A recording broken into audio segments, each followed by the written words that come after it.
சகோதரர் ஆர் ஸ்டான்லியின் நாளொரு மேனியிலிருந்து இன்றைய தியானம். ஜூலை 20. தொல்லைக்காட்சி. நீ இளவயதின் இச்சைகளை விட்டு ஓடிவிடு. 2 தீமோத்தேயு 2:22. இன்றைய விஞ்ஞான யுகத்தின் ஒரு மைல்கல் டெலிவிஷன். இதன் புரட்சி மறக்க முடியாதது. வீடுகள், தெருக்கள், பேருந்து நிலையங்கள், ரயில் நிலையங்களில் மக்களை அப்படியே கவர்ந்து இழுக்கும் இப்பட்டிக்கு நிகரேதுமில்லை. இதன் மூலம் கிறிஸ்துவின் நற்செய்தியும் பரப்பப்படுகிறது.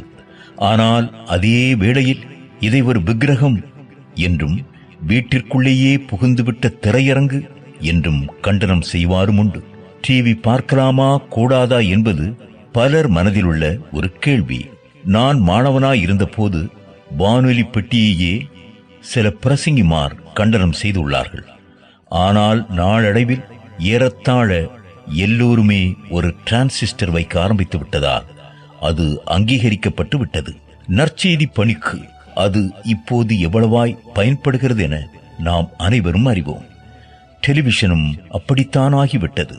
டெலிவிஷன் இன்று ஓர் ஆடம்பர பொருளாயிராமல் அத்தியாவசிய பொருளாகிவிட்டது. உலகின் எந்த மூலையிலும் நடக்கும் நிகழ்வுகளை அதே நொடியில் நம் வீட்டில் நாம் பார்க்கலாம். செய்திகள், சரித்திர முக்கியத்துவம் வாய்ந்த நிகழ்ச்சிகள், பறவைகள், விலங்குகள், ஆராய்ச்சி, விளையாட்டு, இப்படி பலவற்றை நாம் தொலைக்காட்சியில் பார்க்கிறோம். ஆனால் நாம் கவனமாயிருக்க வேண்டிய ஒரு காரியமும் உண்டு. விஞ்ஞான வளர்ச்சியானது மனிதரின் நலனுக்காக பயன்படும்.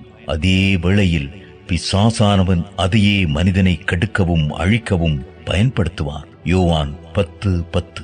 நமது அறிவை, குறிப்பாக சிறுவரின் சிந்தனா சக்தியை வளர்க்கக்கூடிய நல்ல போதனை, கலாச்சார நிகழ்ச்சிகள் தொலைக்காட்சியில் வருவதுண்டு. அதே வேளையில் போதிய சென்சார் இல்லாததால் ஆபாசத்திற்கும் குறைவில்லை.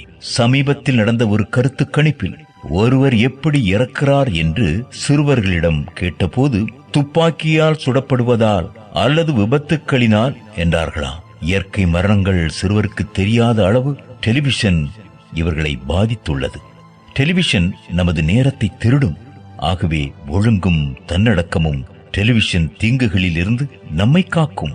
தொலைக்காட்சி பெட்டியில் தொலைந்து விட்டால் அது தொல்லைக்காட்சியாகிவிடும். கவனம். நாம் கடவுளுடன் செலவிடும் நேரத்தை இப்பெட்டி எடுத்துக்கொள்ளக் கூடாது. டிவி நமக்கு உதவியாக இருக்க வேண்டுமே தவிர நாம் டிவிக்கு அடிமையாகிவிடக் கூடாது. தொலைக்காட்சி பெட்டியை எப்பொழுது ஆஃப் பண்ண வேண்டும் என்று தெரிந்தவர்களே அதை ஆன் செய்யலாம். உலகிற்கு ஒளியானவரே, ஒளியின் தூதன் போல வந்து எங்களை ஏமாற்ற முயலும் சாத்தானை அடையாளம் காண எங்கள் மனக்கண்களை திறந்துவிடும்.